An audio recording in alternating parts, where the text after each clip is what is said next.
baik, sebelum saya melakukan tindakan, saya akan mengambil data ibu terlebih dahulu. Kalau boleh tahu siapa nama ibu? Ini. Usianya berapa ibu? 20 tahun. Alamatnya di mana ibu? Di Jalan Mahalarta. Pekerjaan ibu apa ibu? Sebagai ibu rumah tangga saja. Nama suaminya siapa ibu? Andi. Usianya berapa ibu? 29 tahun. Nomor yang bisa dihubungi? 0813 Sekarang saya akan melakukan tindakan yaitu pemeriksaan tanda-tanda vital ibu. Yang pertama saya akan mengukur tekanan darah ibu ya bu. Baik, Bu.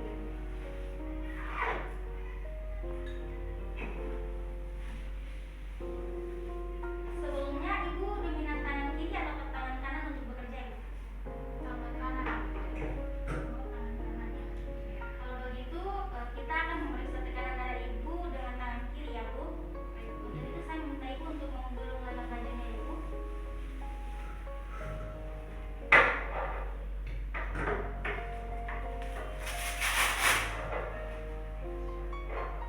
Permisi ya bu.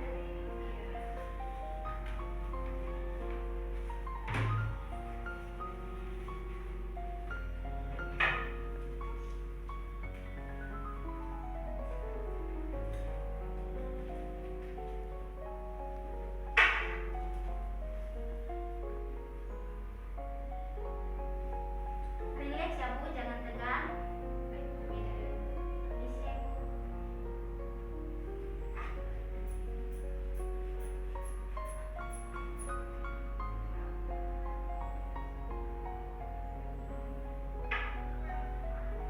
Oke baik, tekanan darah ibu normal ya, 120/80. Normal ya, Bu. Iya ibu. Permisi ya bu.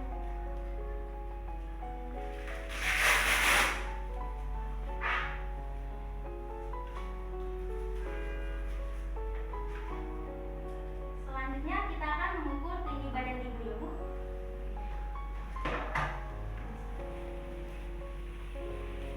Ya baik, ibu boleh berdiri di sini ya bu.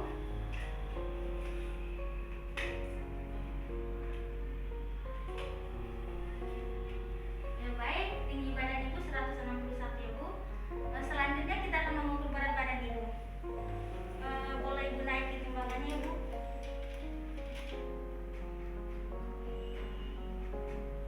Berat badan ibu 54 kg. Ya baik. Kita masuk pada pemeriksaan fisik kepada ibu. Untuk itu kita meminta persetujuan kepada ibu. Jika ibu bersedia, kita akan menyiapkan alat terlebih dahulu.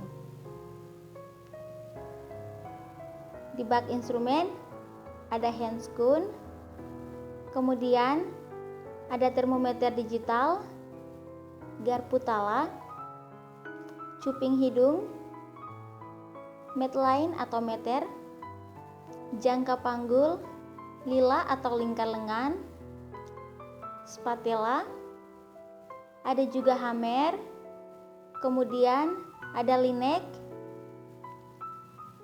ada kom yang berisi kapas steril. Setelah itu kita akan mencuci tangan menggunakan 6 langkah.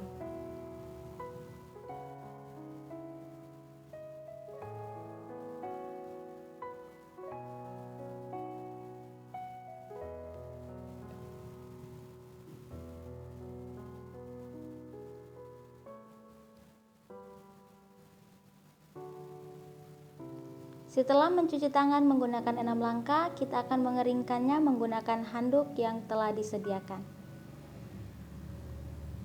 Setelah itu kita akan memakai handscoon untuk melakukan tindakan pemeriksaan fisik.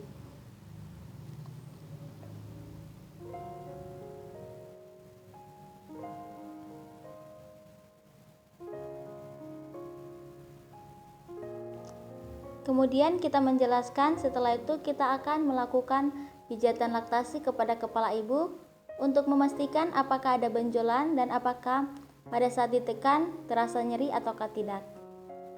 Jika tidak, kita masuk kepada pemeriksaan wajah. Yang pertama kita melihat kesimetrisan wajah dan juga apakah ada bintik-bintik pada wajah ataukah tidak.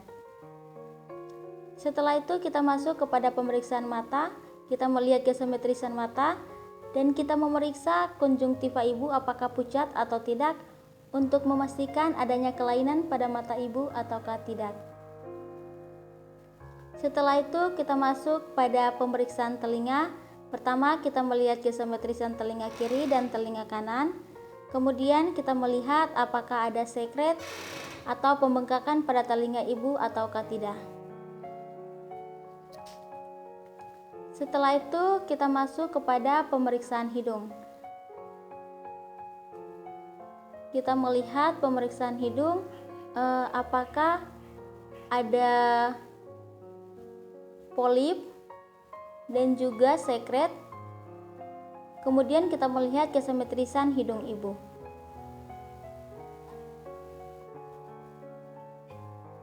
Jika tidak ada, kita masuk kepada pemeriksaan mulut. Yang pertama kita melihat kesimetrisan bibir atas dan bibir bawah. Apakah bibir ibu pucat ataukah tidak? Jika tidak, kita masuk kepada pemeriksaan mulut untuk memastikan gigi ibu yang tanggal ada berapa dan yang berlubang ada berapa. Jika tidak ada, kita akan masuk kepada pemeriksaan leher untuk memastikan apakah ada pembesaran pada kelenjar limfa ataukah tidak.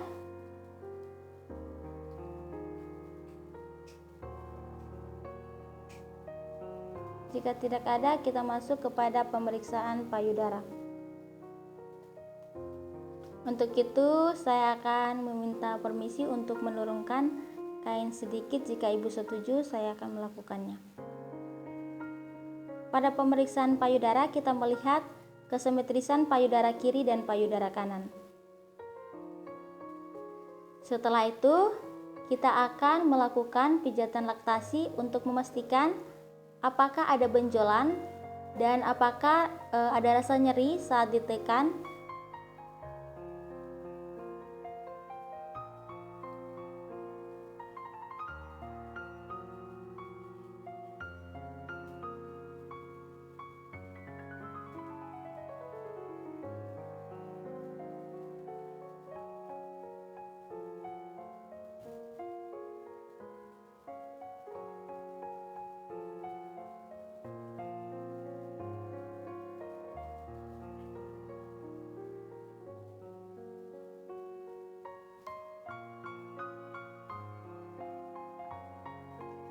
Kemudian kita akan memeriksa bagian puting ibu, apakah ada cairan kolostrum ataukah tidak.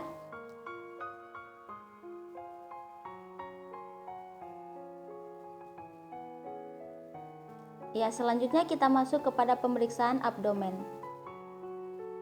Di sini kita akan memastikan terlebih dahulu apakah ada bekas luka operasi pada bagian perut ibu ataukah tidak. Jika tidak ada, kita akan melanjut pemeriksaan.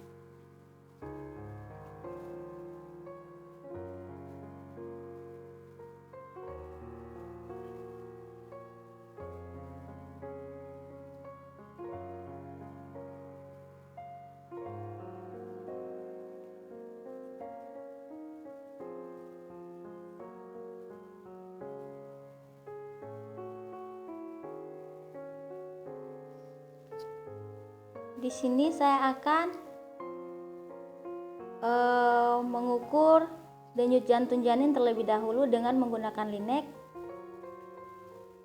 Setelah itu saya akan melakukan pemeriksaan Leopold. Leopold 1 yaitu untuk memastikan tinggi fundus janin dan memastikan letak janin yang berada pada bagian fundus.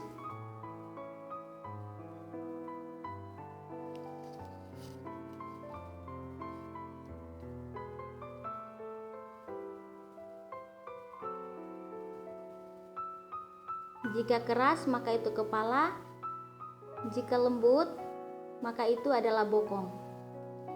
Kemudian kita masuk kepada Leopold 2 yaitu untuk mengetahui letak punggung janin. Jika keras dan lebar maka itu adalah punggung janin. Jika lembut dan bergerak maka itu letak bagian lain janin. Kemudian kita masuk kepada Leopold III, yaitu untuk mengetahui letak janin pada bagian simfisis.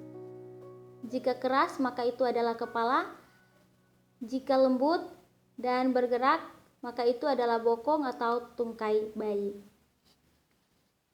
Setelah itu kita masuk pada Leopold IV, yaitu untuk mengetahui apakah janin sudah berada di pintu atas panggul atau belum.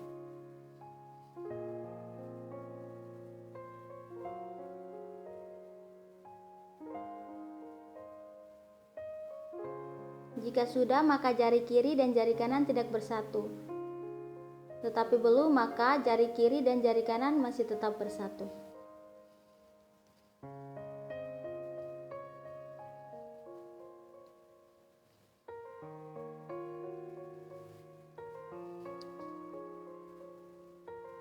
Kemudian kita akan masuk kepada pemeriksaan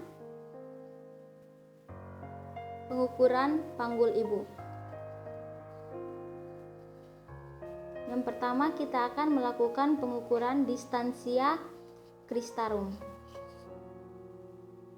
menggunakan jangka panggul yang telah disediakan.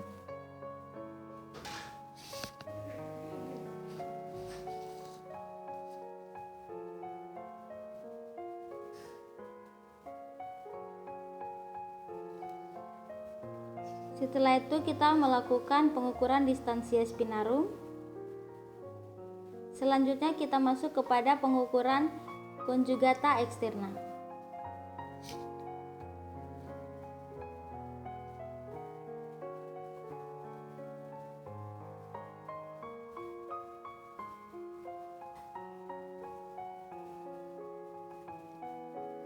Jika sudah selesai, kita akan menaikkan kainnya untuk menutupi bagian atas ibu.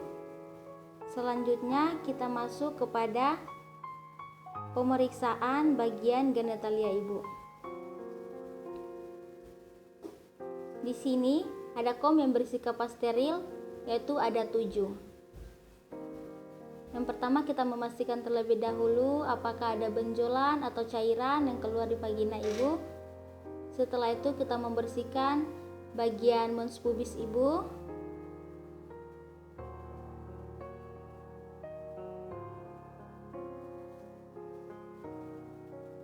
Labia mayor kiri dan mayor kanan. Kemudian labia minor kiri dan labia minor kanan.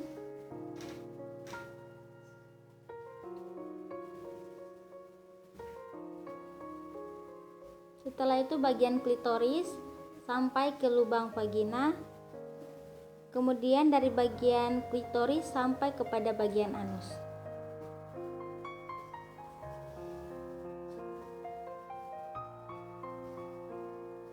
Jika sudah selesai, kita akan membereskan alat. Setelah itu kita akan menurunkan kaki ibu terlebih dahulu.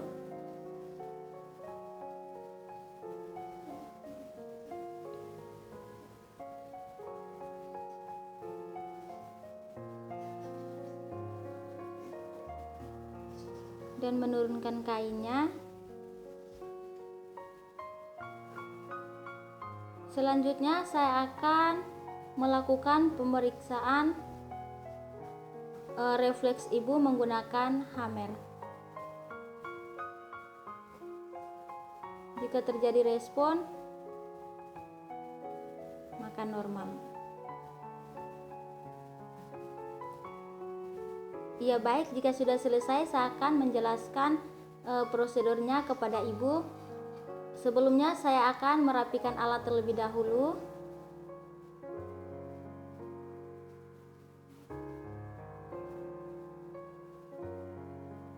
Kemudian melepaskan handscoon.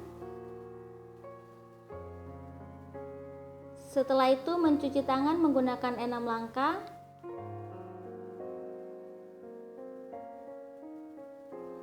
Dan membuat dokumentasian.